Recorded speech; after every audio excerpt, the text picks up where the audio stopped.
To me. There you go. There you go. Eddie is Kevin Garcia, aka the Puerto Rican Kid KG with Fight Hype. And obviously we've talked a lot about the fight this week. We've been here covering. I wanted to get your thoughts on something that's pretty relevant and current. Somebody seems to think that this fight is an appetizer to another fight, which was deemed as the main entree. And that's Oscar De La Hoya in reference to this fight versus Virgil Ortiz's fight. Any thoughts on that, or any message for Oscar at all in reference? Excuse me. I don't know what you're talking about. Oscar De La Hoya says. Yeah. This fight is an appetizer, and Virgil Ortiz's fight is the entree. That's how he put it. I'm very confused. I don't know what this has got to do with Virgil Ortiz. All I know is we've got 14,000 people here on Saturday night to watch, in my opinion, arguably the best fighter in boxing. Virgil Ortiz is fighting Bokochik, which is a good fight. Where is that fight? They were in LA. They were in LA yesterday promoting Vegas. Promoting arena. Yeah. It's in a what is it? Michelob. Okay, that holds about 7,000. So yes, Oscar De La Hoya, when he talks about an appetizer and a main course, it is my understanding that a main course is twice as big as an appetizer. But our crowd tomorrow night for Boots Ennis will actually be 2, if not 3 times bigger than the crowd for Ortiz.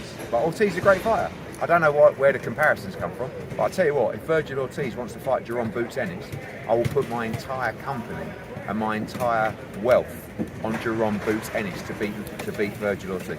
Well, let's talk about the welterweight division. There's some possible significant developments.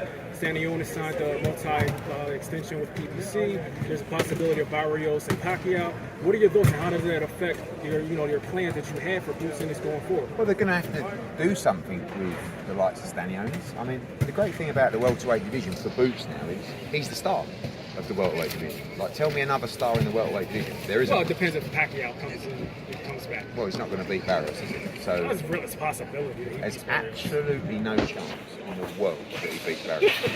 I mean, Barrios has been beat multiple times. It doesn't matter. It doesn't matter. Look, Pacquiao's still top 20, top 30 guy in the world, but he couldn't beat Barrios. But listen, if he does, fantastic. But right now, the biggest name in the division by a long way is Boots. So we have to try and get in the big fights.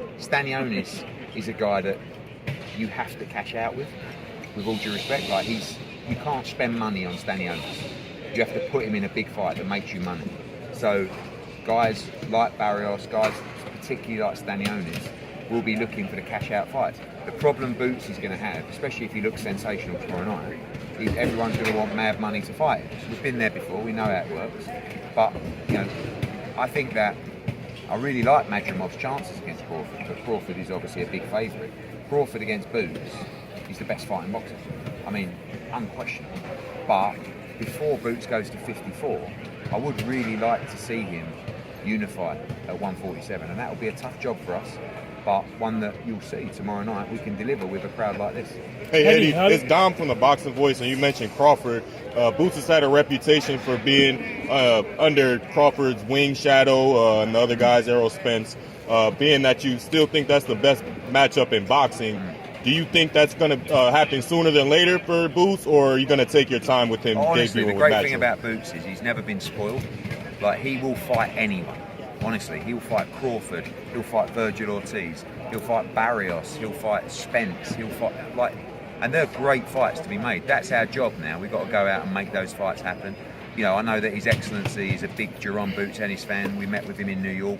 I think he will be looking to make some big fights for him because he wants the best fighters in the world on his cards, and Jaron Boots Ennis is that. I think when he tunes in tomorrow night, he'll see that. But yeah, I think the key to a lot of these guys, when I look back at like Demetrius Andrade, I feel like he was a fighter with exceptional talent, but unfortunately didn't have the commercial value to make the big fights because everybody didn't want to fight him and they wanted so much money to fight him.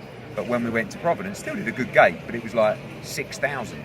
If you're doing 13,000, 14,000 here for Avanesian, you know that if you're doing Ennis or those kind of guys, you're going to do 21,000. And it's going to create a big gate. You can pay the money for those guys to come. So that's the thing that I like, is that Boots commercially now, and I think he'll do a big number on the zone. There's massive interest in him around the world. But we've only just started. We've only signed him 4 months ago. So, you know, it's a great start.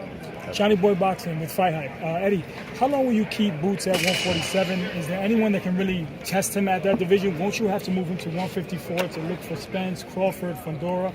Wouldn't that be... Yeah, the move in weight is inevitable, but at the same time, you want to do it when he's achieved everything that he can achieve at 147.